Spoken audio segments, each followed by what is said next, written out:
ที่สี่เขามีคนผู้หนึ่งสูง1.6 เมตรหมายด้วย AB ยืนอยู่ต่อหน้าแว่น MM โดยเหยียนแว่นบึ้งหัวข้อตีนของเรา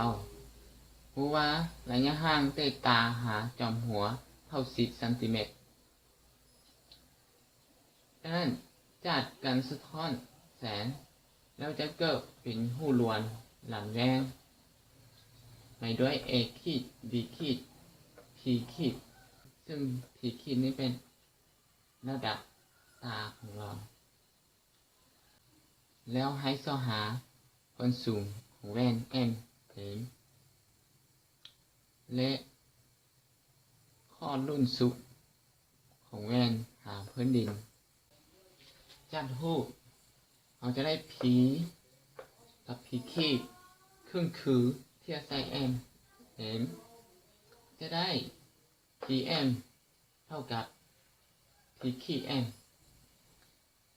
อินตันกุเกนสะท้อนแสงจะได้ MA เท่ากับ PM P ขีด M เท่ากับ AM และเท่ากับ P ขีด A หาร2เขามีผู้สันเจ P ขีด MM และผู้สันเจ P ขีด A B ให้คือการต้านอัตราส่วน1/2เขาจะได้ MM เท่ากับ AB ส่วน2ซึ่งเขารู้แล้วว่า AB เท่า 1.6 เมตร7เป็นซันติจะเท่ากับ160ซันติแล้วเราจะแทนค่า160ส่วน2เท่ากับ80ซันติเมตรเขามีหูสันเจ BM I และหูสันเจ B P ขีด B ขีดก็คล้ายคือการตามอัตราส่วน1/2จะได้ MI เท่า PB ส่วน2ซึ่ง PB จะเท่ากับAB ลบให้ AP